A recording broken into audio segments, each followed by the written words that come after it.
العالمین والصلاة والسلام علی سید المرسلین وعلی آلہ واصحابہ اجمعین وبعد۔ آج ہفتہ واری اجتماع اتوار کا دن ہے، تو انشاءاللہ کچھ معلومات آپ کے انشاءاللہ دیے جائیں گے، جس میں اس سے پہلے کلمہ لا الہ الا اللہ اور ارکان اسلام کے بارے میں آپ کو بتایا گیا تھا، اور آج آپ کو بتاؤں گا ایمان کے بارے میں اور ارکان ایمان۔ دین کے 3 درجے ہیں۔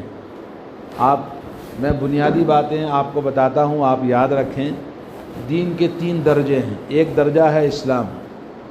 دنیا میں کوئی بھی انسان مسلمان ہونا چاہتا ہے تو اس کو کیا کرنا پڑے گا؟ پہلے کلمہ پڑھنا پڑے گا، ارکان اسلام میں داخل ہوگا۔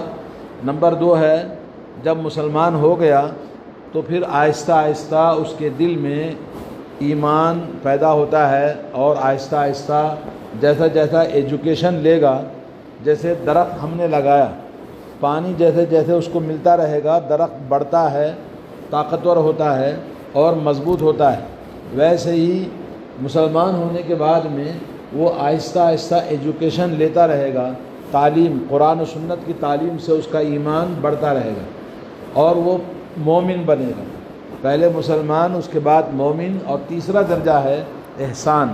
احسان یعنی بہت ہی عبادت کا اعلیٰ درجہ ہے، جو 2 درجوں کے بعد میں آپ کو ملتا ہے۔ یہ حدیث جبریل علیہ السلام میں نبی کریم صلی اللہ علیہ وسلم نے بتایا ہے۔ تو ایمان کے بارے میں آپ کو بتاؤں گا۔ پہلا درجہ اسلام، مسلمان کا، ارکان اسلام کا آپ نے سنا ہے بہت ساری باتیں۔ اب ایمان کے بارے میں، ارکان ایمان کے بارے میں آپ کو پتہ ہے ایمان کے ارکان کتنے ہیں؟ ایمان کے ارکان 6 ارکان ہیں۔ سب سے پہلے آمنت باللہ، بولیے آپ بھی، آمنت باللہ وملائکتہ وکتبہ ورسلہ والیوم الآخر والقدر خیرہ وشرہ۔ اللہ تعالیٰ پر ایمان اور اس کے فرشتوں پر ایمان۔ گنی آپ بھی گنی ہیں، آپ بھی میرے ساتھ، آپ تاکہ آپ کو یاد ہو جائے، ریوائز ہو جائے۔ اللہ تعالیٰ پر ایمان، اللہ کی فرشتوں پر ایمان، اللہ کی کتابوں پر ایمان، اللہ کے رسولوں پر ایمان، اور قیامت کے دن پر ایمان۔ بھائی منہ سے بولنے میں پیسے تو نہیں مانگ رہے آپ سے، ذرا منہ سے بولیے تاکہ آپ کو یاد ہو جائے۔ جی، آپ کے منہ سے موتی جھڑ جائیں گے، پیسے گر جائیں گے، ایسا گھبرائیے نہیں ہے، ذرا بولیے تاکہ آپ کو یاد ہو جائے۔ اور نمبر 6 کیا ہے؟ تقدیر پر ایمان، اچھے اور برے، تقدیر کے اندر جو بھی ہوتا ہے اس پر ایمان۔ تو ایمان کے ارکان کتنے ہیں؟ 6۔ ایمان ہے کیا چیز؟ ایمان کا معنی ہے، جیسے آپ سمجھتے ہیں بھائی، ایمان کے معنی یقین، یقین جازم، یقین کامل۔ رسول اللہ صلی اللہ علیہ وسلم نے فرمایا، الایمان بضع و70 شعبہ، اعلیٰ لا الہ الا اللہ وادناها اماطۃ الاذى عن الطریق والحیاء شعبۃ من الایمان۔ فرمایا نبی کریم صلی اللہ علیہ وسلم نے، ایمان کی 70 سے زیادہ شاخیں ہیں، یعنی ایک ایمان ایک ایسا درخت ہے، اس درخت کے اندر بے شمار اعمال ہیں، اس درخت کی ٹہنیاں ہیں، شاخیں ہیں، تو ان میں سب سے بلند وہ کیا ہے؟ لا الہ الا اللہ، توحید ہے۔ اور سب سے معمولی ایمان کی نشانی یہ ہے کہ ایمان والا راستے میں اگر کوئی تکلیف دہ چیز، اذیت پہنچانے والی چیز دیکھتا ہے تو کیا کرتا ہے؟ اس کو راستے سے ہٹا دیتا ہے۔ جیسا کہ ایک حدیث میں آیا، ایک آدمی جا رہا تھا، راستے میں کوئی چیز چلنے والوں کو تکلیف دے رہی تھی، وہ چاہے درخت تھا یا کوئی جانور تھا، اس نے اس کو ہٹا دیا، تو نبی کریم صلی اللہ علیہ وسلم نے فرمایا اللہ تعالیٰ نے اس کو جنت میں داخل فرما دیا۔ تو ایمان کا ایک ادنا حصہ۔ اور اسی طرح سے آپ نے فرمایا الحیاء شعبۃ من الایمان، انسان کے اندر شرم و حیا ایمان کا حصہ ہے۔ اگر شرم و حیا بھی ختم ہو گئی، اذا لم تستحی فاصنع ما شئت، انبیاء علیہ السلام کے قوانین، دستور جو ہم کو ملا ہے، ان میں سے ایک دستور یہ ہے کہ انسان کے اندر شرم و حیا ہونا چاہیے۔ مومن کے اندر بدرجہ اولیٰ شرم و حیا ہونا چاہیے۔ انسانی فطرت کے اندر شرم و حیا اللہ نے رکھی ہے، اس لیے چاہے مسلمان ہو چاہے غیر مسلم ہو وہ بھی شرماتے ہیں۔ تو شرم ایک ایمان کا ایک حصہ ہے، اور شرم جس کے اندر نہیں ہے، اللہ کے نبی نے فرمایا جب بے حیا ہو گیا، بے شرم ہو گیا تو چاہے وہ جو چاہے کرے۔ تو اس طرح سے ایمان کا ایک حصہ اللہ کے نبی نے شرم و حیا کو بتایا ہے۔ آج یہ شرم و حیا والا جو سوسائٹی میں ہم دیکھیں گے تو بہت سارے لوگوں کے اندر یہ چیز ختم ہو گئی ہے، بے پردگی، بے حیائی، اور مرد عورت کے ساتھ، عورت مرد کے ساتھ میں دھڑلے سے بات کرنا، کوئی شرم و حیا نہیں ہے، آنکھوں کا حجاب نہیں ہے، آپس میں گفتگو کا کوئی شرم و حیا نہیں ہے۔ تو اس طرح سے بڑا معاشرہ ہمارا بگڑ گیا۔ تو بتانا یہ ہے کہ ایمان کی 70 سے زیادہ شاخیں ہیں، مطلب یہ کہ ایمان کے بہت سارے جو اعمال ہیں سب جڑے ہوئے ہیں کس سے؟ ایمان سے۔ تو گویا دین کی بنیاد ایمان ہے۔ نبی کریم صلی اللہ علیہ وسلم نے کس چیز کی دعوت دی؟ ایمان کی دعوت دی۔ تمام نبیوں کی دعوت کیا تھی؟ ایمان کی دعوت۔ ایمان سے مراد توحید کی دعوت، اور ایمان کے معنی توحید، اللہ عز و جل کی وحدہ لا شریک۔ ان الذین آمنوا ثم لم يرتابوا وجاهدوا باموالهم وانفسهم، سورہ حجرات میں اللہ نے فرمایا ایمان لانے کے بعد ان کے دلوں میں شک نہیں ہوتا۔ اب ایمان ایک چیز ہے، لیکن جب ایمان آدمی قبول کرتا ہے تو ایمان بڑھتا ہے اور گھٹتا ہے، زیادہ ہوتا ہے، کم ہوتا ہے۔ جیسے وَإِذَا تُلِيَتْ عَلَيْهِمْ آيَاتُهُ زَادَتْهُمْ إِيمَانًا وَعَلَىٰ رَبِّهِمْ يَتَوَكَّلُونَ، جب اللہ تعالیٰ کا ذکر ہوتا ہے، اللہ کی تلاوت ہوتی ہے قرآن مجید کی، تو ان کے ایمان میں اضافہ ہوتا ہے۔ ایمان میں کیا ہوتا ہے؟ اضافہ ہوتا ہے، یعنی ایمان انکریز ہوتا ہے، ایمان بڑھتا ہے، اور اللہ پہ توکل کرنے والے ایمان والے ہوتے ہیں۔ اور اسی طرح سے وَإِذَا مَا أُنزِلَتْ سُورَةٌ فَمِنْهُم مَّن يَقُولُ أَيُّكُمْ زَادَتْهُ هَٰذِهِ إِيمَانًا فَأَمَّا الَّذِينَ آمَنُوا فَزَادَتْهُمْ إِيمَانًا وَهُمْ يَسْتَبْشِرُونَ، فرمایا جب اللہ تعالیٰ کی آیتیں نازل ہوئی تو لوگوں نے کہا کہ یہ اس سے کیا ہوگا؟ فَمِنْهُم مَّن يَقُولُ أَيُّكُمْ زَادَتْهُ هَٰذِهِ إِيمَانًا، اس سے کیا ایمان بڑھے گا؟ تو اللہ نے فرمایا فَأَمَّا الَّذِينَ آمَنُوا فَزَادَتْهُمْ إِيمَانًا، جو ایمان والے لوگ ہیں ان کا ایمان بڑھتا ہے، یعنی ایمان ایک بار دل میں آ گیا تو وہ کافی نہیں ہے، ایمان بڑھتا ہے اور ایمان گھٹتا ہے۔ وَهُمْ يَسْتَبْشِرُونَ، ایمان والے ہمیشہ خوشخبری دینے والے، خوش رہتے ہیں، اور ایمان کا نور ان کے چہروں پر ہوتا ہے۔ ایمان کی وجہ سے عبادت کرتا ہے، عبادتوں کی وجہ سے انسان کی زندگی میں اللہ کا نور ہوتا ہے۔ تو آدمی کو ایمان کی ہمیشہ فکر کرنا ہے، اور ایمان کی ضد ہے کفر۔ ایمان کی ضد کیا ہے؟ کفر۔ اور ایمان کی ضد ہے توحید، توحید کی ضد ہے شرک۔ تو اس طرح سے اسلام کی ضد ہے کفر۔ تو یہ تمام چیزیں ایمان کے خلاف شرک ہے، کفر ہے اور الحاد ہے۔ بعض لوگ ہیں اللہ پر ایمان رکھتے ہیں، پوجا پاٹ نہیں کرتے، مگر وہ اللہ کی عبادت نہیں کرتے، تو اس کو کیا بولیں گے؟ ملحد، الحاد۔ الحاد کے معنی انکار کرنے والا، تو کسی کو نہیں مانتا، نیچر کو مانتے ہیں بعض لوگ، تو یہ سب ایمان کے خلاف ہے۔ تو مسلمانوں میں بھی بعض لوگ ایسے ہیں جو نیچر کو مانتے ہیں اور ملحد ہیں، اللہ کی عبادت نہیں کرتے۔ تو اس طرح سے ایمان، اللہ کے نبی صلی اللہ علیہ وسلم نے ایمان کی دعوت دی اور ایمان کے ارکان بتائے۔ ایمان 3 چیزوں کا نام ہے۔ ایمان کتنے چیزوں کا نام ہے؟ 3، آپ یاد رکھیں۔ قول باللسان، زبان سے اقرار کرنا کہ آپ مومن ہیں، مسلمان ہیں۔ تصدیق بالجنان، دل کی گہرائیوں سے آپ اس کی کیا کرنا ہے؟ تصدیق کرنا ہے، آپ کے دل میں بھی ایمان ہونا چاہیے۔ منافقین زبان سے کہتے تھے مومن ہیں، مگر دل میں ایمان نہیں تھا، تو اللہ نے ان کو کیا کہا؟ منافق کہا۔ ان المنافقین فی الدرک الاسفل من النار، منافقوں کے لیے جہنم میں سب سے نچلا درجہ اللہ تعالیٰ نے بیان فرمایا۔ کیوں؟ زبان پر دین ہے، اندر دین نہیں ہے۔ تو دین زبان پر بھی ہو اور دل کی گہرائیوں میں بھی آپ مخلص مومن ہو۔ اور تیسری چیز ہے، دل میں بھی ایمان ہے، زبان پر بھی ایمان ہے، مگر تیسری شرط ہے اعضائے جسم آپ کا پریکٹیکل، آپ عمل کرنے والے بنے۔ جو آدمی پریکٹیکل عمل نہیں کرتا وہ مومن نہیں ہے۔ جیسے ابو طالب اللہ کے نبی کے چچا زبان سے کہتے بھی تھے کہ میرے بھتیجے کا دین دنیا میں سب سے سچا دین ہے۔ دل مانتا بھی تھا، کہتے بھی تھے، مگر انہوں نے کیا نہیں کیا؟ پریکٹیکل کلمہ نہیں پڑھا، پریکٹیکل دین کو قبول نہیں کیا، تو کیا ہو گئے؟ کافر ہو گئے۔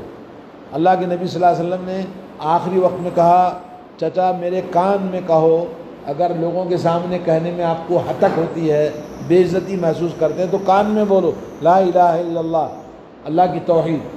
مگر انہوں نے کہا علی ملتی عبد المطلب، اپنے باپ کے دین پر مر گئے۔ تو بہت غم ہوا، بہت دکھ ہوا۔ اللہ کے نبی صلی اللہ علیہ وسلم کو اتنی نبی کی خدمت کرنے کے بعد ایمان نصیب نہیں ہوا۔ ایمان ہر ایک کو نہیں ملتا، یہ رتبہ بلند ملا جس کو مل گیا، یہ ہر ایک کو نہیں ملتا۔ اللہ تعالیٰ جس کو چاہتا ہے اس کو ایمان کی دولت دیتا ہے۔ تو جس کے پاس ایمان ہے وہ اس ایمان کی قدر کرنا۔ جو لوگ غیر مسلم سے مسلمان ہوئے ہیں ان سے پوچھو ایمان کی قدر کیا ہے جی۔ اور جو لوگ اپنی زندگی کفر سے، شرک سے، بہت سارے گناہوں سے وہ گھرے ہوئے تھے، مگر انہوں نے سب کچھ چھوڑا، دولت کو چھوڑا، عیاشی کو چھوڑا، فحاشی کو چھوڑا، کفر کو چھوڑا، مندروں میں جانے کو چھوڑا، سب چھوڑ کر ایمان قبول کیا۔ آپ ان سے پوچھو کہ ایمان کی قدر کیا ہے، تو ایمان ایک ایسی چیز ہے جو دنیا میں اللہ رب العالمین کی خاص مخلوق، ایمان والوں کی، جو دنیا میں اللہ کی مہربانی، اللہ کی کفالت میں، اللہ کی نگرانی میں، اللہ کی رحمت میں ان کی زندگی گزرتی ہے۔ اور مرنے والوں کے لیے ان الذین قالوا ربنا اللہ ثم استقاموا تتنزل علیہم الملائکۃ الا تخافوا ولا تحزنوا، یقیناً ایمان لانے کے بعد انہوں نے کہا دین پر ثابت قدم رہے، ایسے لوگوں کے لیے اللہ تعالیٰ کی طرف سے خوشخبری ہے۔ کیا خوشخبری ہے؟ اللہ تخافوا، ڈرو مت، آپ ڈرنے کی ضرورت نہیں ہے، ولا تحزنوا، غمگین نہیں ہونا، ہم آپ کے ساتھ میں، اللہ تعالیٰ ہمارے ساتھ میں ہے۔ ما من ثلاثۃ الا هو رابعهم ولا خمسۃ الا هو سادسهم، اللہ فرماتا ہے ایمان والوں کے ساتھ جہاں تین ہے تو چوتھا اللہ تعالیٰ ہوتا ہے، جہاں چار ہوتے ہیں وہاں پانچواں اللہ تعالیٰ ہوتا ہے، جہاں چھ ہوتے ہیں تو ساتواں۔ تو اس طرح چھوٹی تعداد میں ہو یا بڑی تعداد میں ہر ایمان والوں کے ساتھ میں اللہ تعالیٰ کی معیت رہتی ہے۔ تو اللہ رب العالمین پر ایمان تین چیزیں، زبان سے اقرار کرنا، دل کی گہرائیوں سے اس کو قبول کرنا، اور اعضائے جسم سے پریکٹیکل کیا کرنا ہے؟ عمل کرنا ہے۔ اگر عمل نہیں کیا تو پھر گیا، اگر دل میں ایمان نہیں تو گیا، اور زبان سے نہیں بولا تو پھر ہے ہی نہیں۔ تو اس طرح سے ایمان کی حفاظت کرنا۔ ایک مرتبہ ایک صحابی رضی اللہ تعالیٰ عنہ نے اپنی خادمہ کو بکری کے ذبح کرنے پر غصے میں ایک تماچا مار دیا۔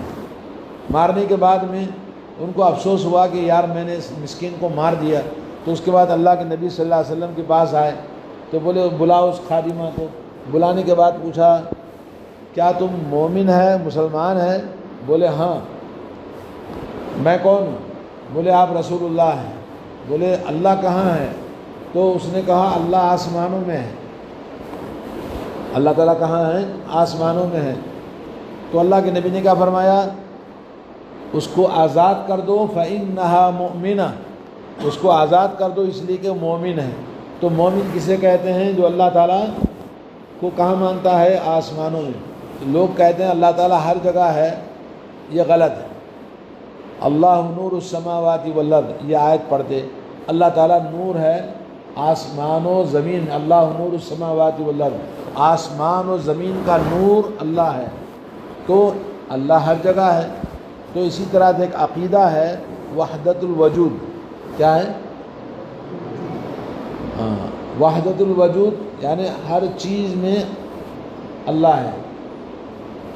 وحدت الشہود، کیا بولتے ہیں؟ بولو وحدت الشہود۔ وحدت الشہود کا معنی ہے ہر جگہ حاضر ہے، اللہ تعالیٰ ہر جگہ حاضر و ناظر ہے۔ یہ جو کہتے ہیں نا اللہ تعالیٰ ہر جگہ حاضر و ناظر ہے، یہ غلط ہے۔ اللہ تعالیٰ ہر جگہ نہیں ہے، اللہ تعالیٰ ہر جگہ حاضر و ناظر نہیں ہے۔ اس کا معنی یہ ہے اللہ تعالیٰ اپنے علم کے ساتھ، اپنا علم کے ساتھ، اپنے حکم کے ساتھ، اپنی قدرت کے ساتھ، اپنی حکمت کے ساتھ ہر جگہ حاضر و ناظر ہے۔ اللہ تعالیٰ کا علم احاطہ بکل شیء علما، اللہ تعالیٰ کا علم ہر چیز کو گھیرا ہوا ہے، اللہ تعالیٰ کو ہر چیز کا علم ہے، اور اسی طرح سے اللہ تعالیٰ حکمت کے مطابق کام کرتے ہیں، اور اللہ رب العالمین کا حکم ہر جگہ نافذ ہوتا ہے، اور اللہ تعالیٰ کی قدرت ہر جگہ اللہ تعالیٰ اپنی قدرت کو نافذ کر سکتے ہیں۔ تو اللہ تبارک و تعالیٰ ہر جگہ کہنا، ہر چیز میں کہنا، یہ کیا ہے؟ غلط ہے، بدعقیدگی ہے۔ اور عقیدہ صحیح کیا ہے؟ اللہ تعالیٰ الرحمن علی العرش استویٰ، بولیے آپ بھی، الرحمن علی العرش استویٰ، رحمان کہاں ہے؟ عرش پر ہے۔ تو جو ایمان صحیح نہیں کرے گا، ایمان کو صحیح نہیں بنائے گا، اس کا عمل غارت ہو جاتا ہے، کوئی بھی عمل اللہ کے پاس قبول نہیں ہوتا ہے۔ تو آدمی کو پہلے، جیسے آپ نے بلڈنگ بنائی مگر فاؤنڈیشن آپ نے صحیح نہیں رکھا تو بلڈنگ دھڑام سے گر جاتی ہے، کیونکہ اس کا فاؤنڈیشن آپ کا صحیح نہیں ہے۔ تو اسی طرح سے ایمان کے بعد میں اگر عمل کرنا ہے تو ایمان صحیح ہونا ضروری ہے، تو ایمان بڑھتا اور گھٹتا ہے۔ اور اللہ کے نبی صلی اللہ علیہ وسلم نے فرمایا لا یزنی الزانی حین یزنی وہو مؤمن ولا یسرق السارق حین یسرق وہو مؤمن۔ زنا کرنے والا، بدکاری کرنے والا جب بدکاری کرتا ہے تو مومن نہیں ہوتا ہے، اور چوری کرنے والا جب چوری کرتا ہے تو چوری کرنے کے وقت میں مومن نہیں ہوتا ہے۔ یعنی مومن اور چوری دونوں ایک ساتھ نہیں ہو سکتے، ایمان اور گناہ دونوں ایک ساتھ نہیں ہو سکتے۔ معلوم یہ ہوا کہ ایمان والا گناہ نہیں کرتا ہے، ایمان والا گناہ نہیں کرتا ہے، جب گناہ کرتا ہے تو اس کا ایمان نکل جاتا ہے۔ اور یہ زنا، چوری کبیرہ گناہ ہے، ڈاکہ ڈالنا یہ کیا ہے؟ کبیرہ گناہ ہے۔ تو کبیرہ گناہ کرتے وقت میں ایمان نکل جاتا ہے۔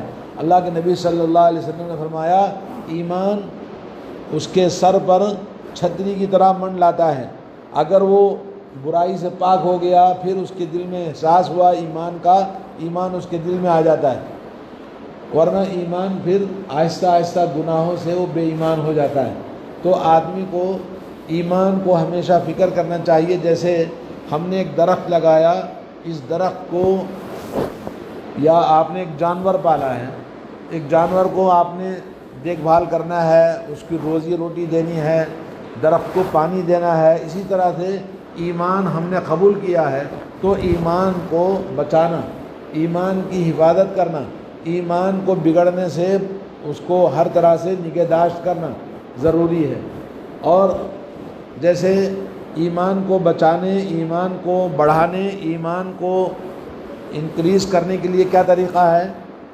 نمبر 1، پہلی چیز علم۔ علم کس چیز کا؟ قرآن و سنت کا۔ قرآن و سنت کا علم جتنا آتا جائے گا ایمان بڑھتا جائے گا، اور اس کے ساتھ ساتھ میں انسان اللہ تعالیٰ کی عبادت جتنا کرتا جائے گا اس کا ایمان بڑھتا جائے گا۔ اگر عبادت نہیں کیا، ایجوکیشن نہیں لیا تو ایمان گھٹتا گھٹتا پوائنٹ رہ جاتا ہے۔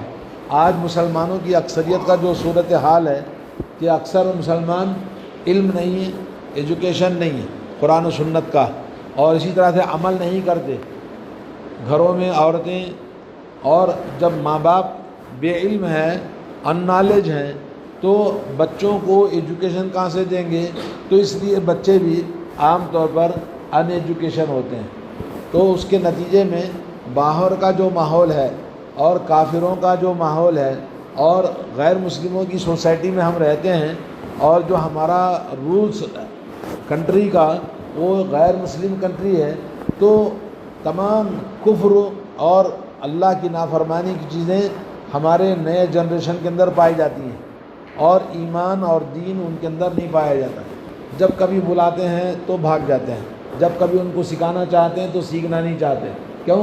اس لیے کہ جس ماحول میں وہ سانس لیتے ہیں وہ بہت ہی سڑا ہوا ماحول ہے، سڑی ہوئی سوسائٹی ہے۔ گھر کا ماحول ماں باپ کا اچھا نہیں ہے، ماں باپ بچوں کی تربیت نہیں کرتے، تو ضروری ہے، ماں باپ کا فرض ہے، ماں باپ کی ذمہ داری ہے کہ خود اپنے آپ کو ایمان اور ایمان کا ایجوکیشن لیں اور اپنے بچوں کو بھی اس کی تربیت کریں۔ پاکستان میں ایک استاد نے اسکول میں یہ کہا کہ آپ میں سے کون کیا بننا چاہتا ہے؟ ایک نے بولا میں ڈاکٹر بنوں گا، ایک نے بولا میں پولیس بنوں گا، ایک نے بولا میں کلکٹر بنوں گا۔ ایک نے بولا آپ کیا بننا چاہ رہے؟ بولے میں صحابی بننا چاہتا ہوں۔ کیا بولا؟ صحابی بننا چاہتا ہوں۔ تو استاد کو شاک لگا، یہ کیا ہے؟ صحابی کیا ہے؟ بولے صحابی کیا بنے ہوگی؟ بولے میری امی روزانہ صحابہ کا ایک قصہ سناتی ہے، تو ایسا بہادر، ایسا مجاہد، ایسا ایمان والا، ایسا عبادت کرنے والا میں بننا چاہتا ہوں۔ تو اس کے ذہن میں کیا ہے دیکھیے آپ، تو تربیت ہے ماں باپ کی، ماں کی تربیت ہے۔ ماں کو موبائل سے فرصت نہیں ہے، باپ کو گھر کے ماحول سے، باہر کی دنیا سے اس کو فرصت نہیں ہے۔ کون ان کو پالے گا؟ خالی کھانا ڈال دینا، کپڑے لا کے دینا، ذمہ داری ختم نہیں ہوتی ہے۔ تو آدمی کو ضروری ہے کہ ایمان کی فکر کریں اور قرآن کی عظمت کو بچوں کے دلوں میں بٹھائیں، قرآن کی فکر کریں، گھر کے ماحول کو بدلنے کی کوشش کریں، تب جا کے ہمارے گھروں کے اندر اسلام باقی رہے گا۔ اللہ تعالیٰ سے دعا ہے کہ اللہ تبارک و تعالیٰ ہماری اصلاح فرمائے اور ہم سب کو ایمان کی فکر کرنے اور ایمان کے لیے ایمان کا ایجوکیشن اور قرآن و سنت کی تعلیم، جیسے درخت کو پانی کی ضرورت ہے ویسے ہی ایمان کو قرآن اور سنت کی تعلیم ڈالنے کی ضرورت ہے، تبھی جا کے وہ درخت زندہ رہے گا۔ کیونکہ اللہ کے نبی نے کیا فرمایا؟ الایمان بضع و سبعون شعبہ، ایک درخت ہے ایمان کا جس کی 70 سے زیادہ شاخیں ہیں۔ تو ظاہر بات اتنا بڑا درخت ہے، تو جب تک آپ اس کو پانی نہیں ڈالیں گے تو وہ درخت سوکھ جائے گا، جیسا کہ آج ہمارے گھروں میں ایمان کے درخت سوکھ چکے ہیں۔ اللہ تعالیٰ ہمارے گھروں میں، ہمارے گھروں کی عورتوں میں، ہمارے بچوں میں